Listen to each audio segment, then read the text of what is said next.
All right, guys, in this video, we're going to go through the technique for performing a bed bath. Now, this seems really simple, but for some people, it can be really intimidating. But either way, we want to make sure that we're maintaining the patient's dignity and privacy at all times. Before you get started, make sure you know whether you're using bath wipes or washcloths. If you're going to use washcloths, which is what we're going to show you here, make sure you have a basin with warm soapy water, at least 8 to 10 washcloths, 4 or 5 towels, and a bath blanket. If your facility doesn't have a bath blanket, you can use a sheet or another towel. And also don't forget about a clean gown for the patient and new linens for the bed. So first thing you're gonna do is remove the top sheet and blanket. Just remember, never place the linens on the floor. Then you're gonna place your bath blanket or clean sheet over the patient, and then you want to carefully remove their gown from the top to the bottom. Again, making sure that you're keeping them covered and protecting their dignity at all times. Remember, you may have to untie or unsnap the top of the gown before you start. Now you can start cleaning. Remember, we always wash from clean to dirty, so we're gonna start with the patient's face and eyes. If they are able, you can let them perform the step independently. Then you're going to move on to their chest and abdomen. Remember, each time you switch locations, you should also switch washcloths. Pull the bath blanket or sheet down to just above their hips and wash from top to bottom in long strokes. Make sure you get their belly button nice and clean, but don't do pericare yet. When you're done, cover them back up for dignity and also to keep them warm. Now you can move on to the upper extremities. If you have a helper, you can both work on the arms at the same time like you see here. Otherwise, do one arm, then the other. For the arms, you want to start at the hands and move towards the body. Remember, clean to dirty. So the last part you do on the upper extremities is the armpits.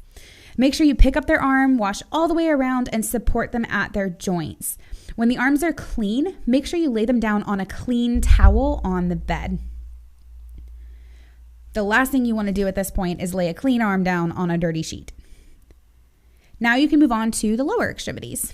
In this case, you want to work from the thighs down to the feet because the feet are definitely the dirtier part. Again, we're not doing perineal care yet. So you want to work in long, firm strokes. This really helps to improve blood flow and is just more comfortable for the patient. Now remember, if your patient has any red areas or a DVT, we don't massage those areas. So just use a light touch instead. Now, when you do get to the feet, make sure you clean them very well and get in between those toes. If your patient's a diabetic, make sure you dry them well as well.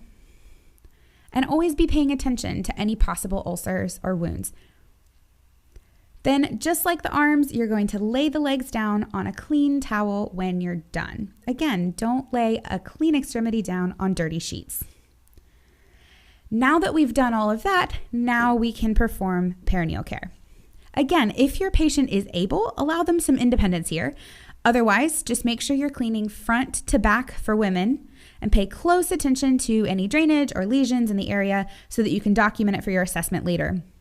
Also, by this time, your water might be cold, so this might be a good chance to refresh your water basin before you start with some warm water. Now at this point, the whole front is done.